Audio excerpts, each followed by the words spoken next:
To understand Christian sexual ethics, we first have to understand the human person. That is the point of this session. Before we ask what marriage means, what the body means, or why consent by itself cannot settle moral questions, we need to ask a simpler question. What are we? If we answer that badly, the rest of the course will sound either arbitrary or sentimental. If we answer it well, the later claims begin to make sense. A great deal of modern confusion comes from reducing the person.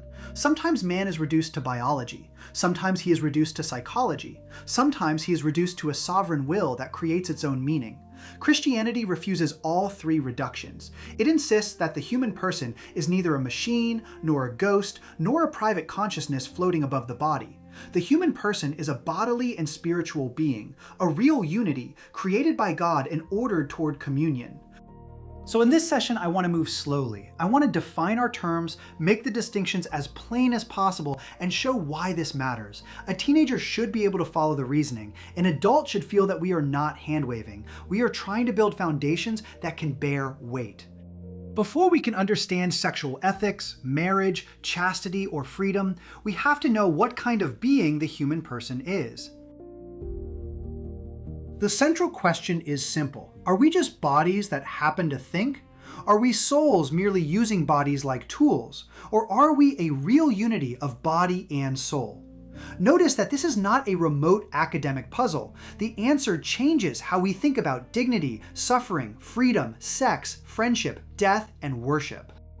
If I am only a body, then thought, conscience, prayer, moral responsibility, and even love are finally just side effects of chemistry. If I am only a soul, then the body is secondary, disposable, and morally uninteresting. In both cases, something essential is lost. Christianity says that neither picture is true. The body belongs to the truth of the person. Here's the path for this session. We are going to define the words before relying on them. Then we will explain what Christians mean by a person, why the body is not secondary, what the image of God means, and why freedom is ordered toward the good. This is not vocabulary for vocabulary's sake. The point is to lead the viewer toward clear thinking. If we are confused about the person, then every later moral question becomes confused as well. First, what is a person? By person, we mean a someone, not a something. A person is a subject, not merely an object in the world.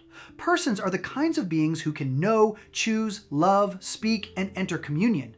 That is why the word person carries the idea of dignity. You do not use a person the way you use a tool. Next, nature.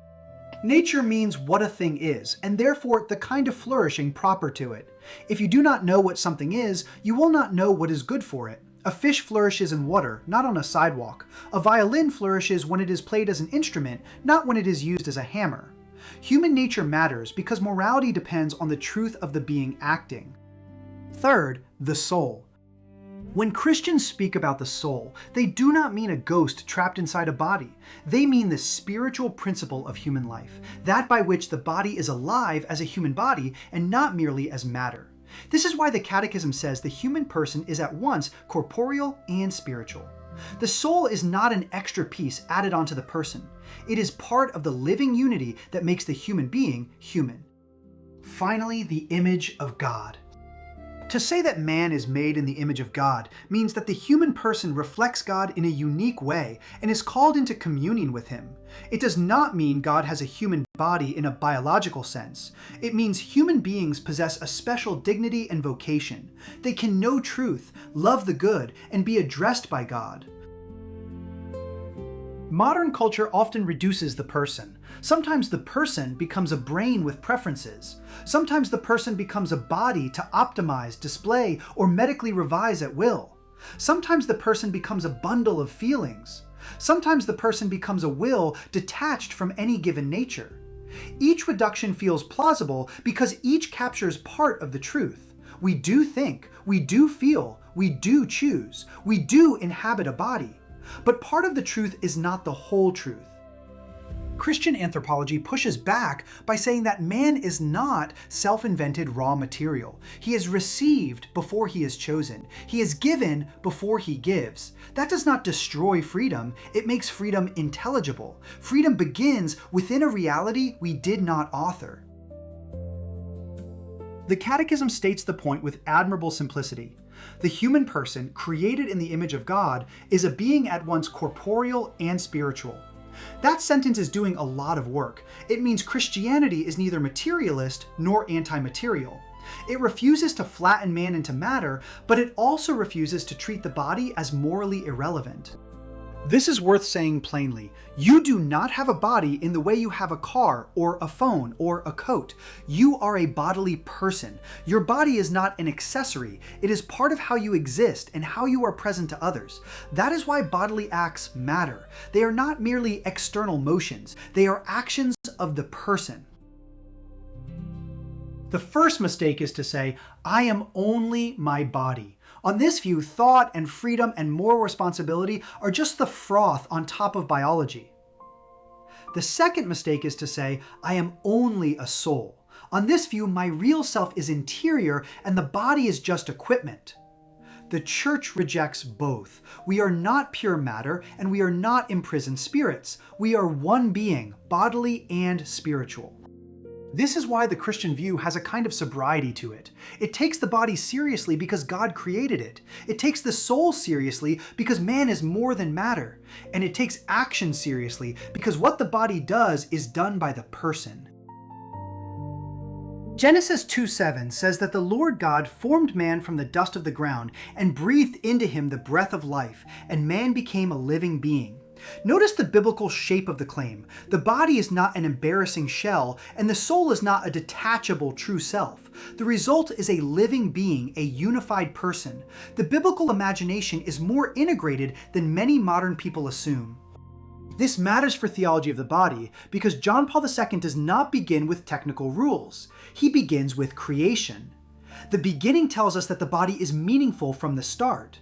It is not meaningless matter that later gets assigned a purpose by desire or law. It belongs to God's original gift. The body makes the person visible.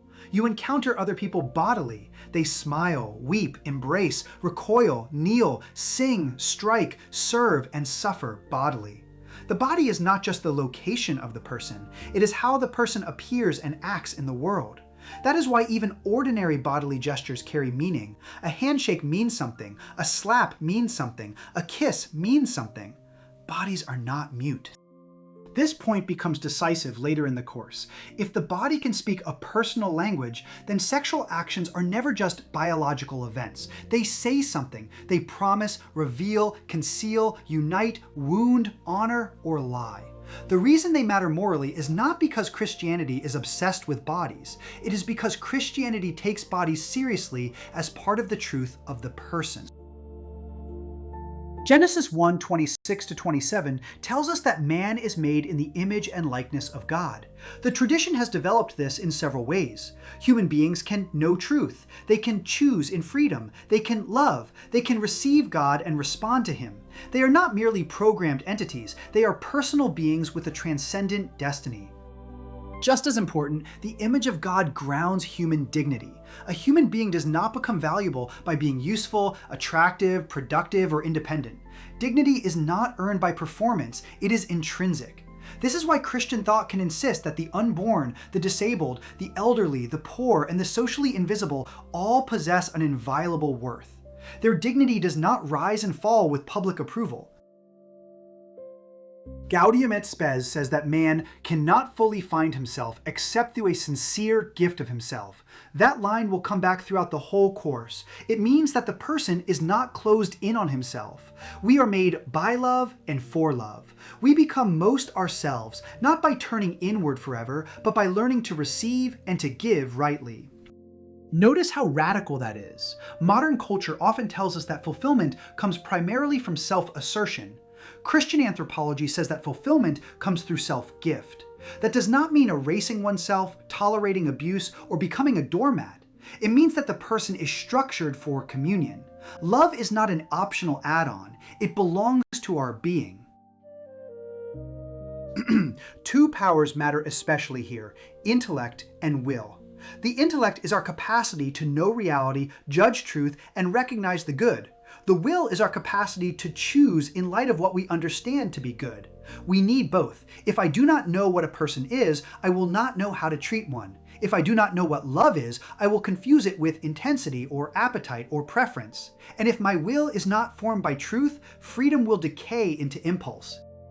That is why clear thinking is morally important. Definitions are not sterile. They shape life. If you define freedom badly, you will live badly. If you define love badly, you will wound others while calling it sincerity. If you define the person badly, the body will eventually be misread as either an idol or a tool.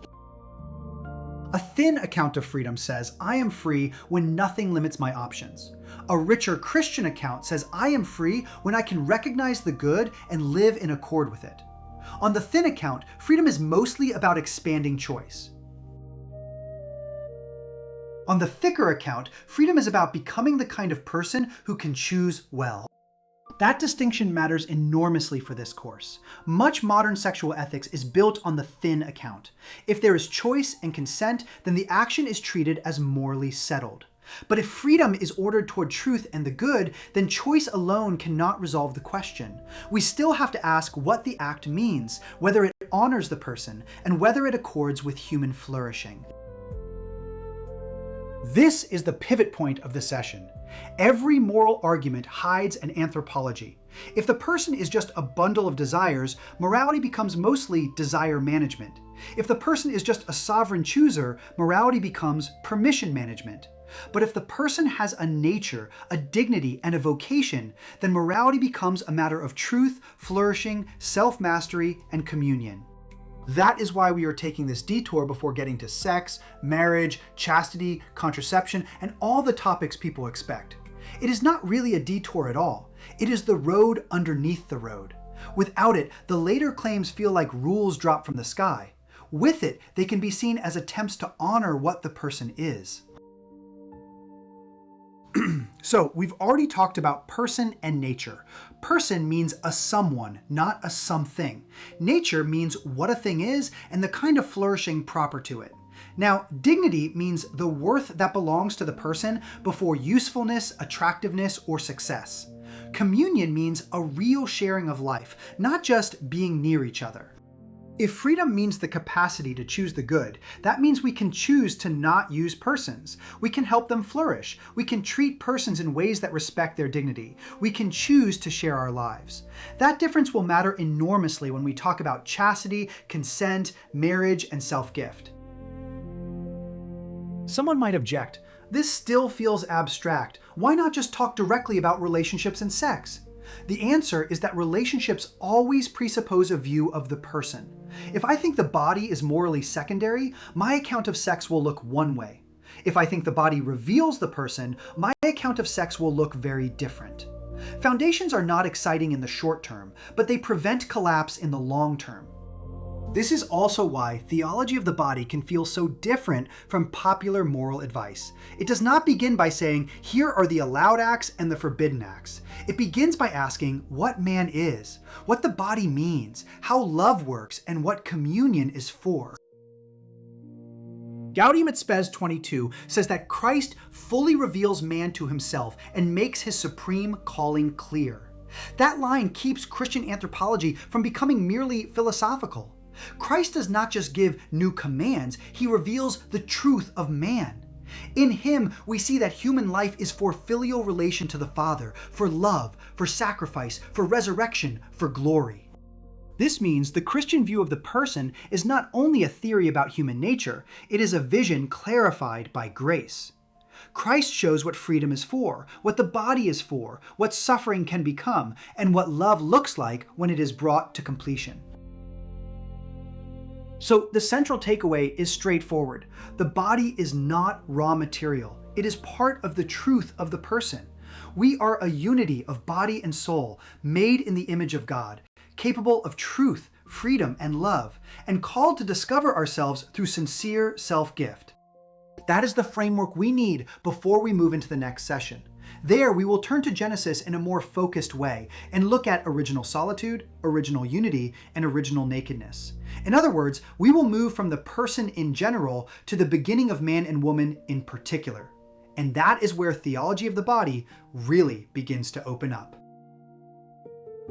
Original solitude, original unity, and original nakedness may sound strange at first, but they are John Paul II's way of showing how the opening chapters of Genesis reveal the human vocation to communion.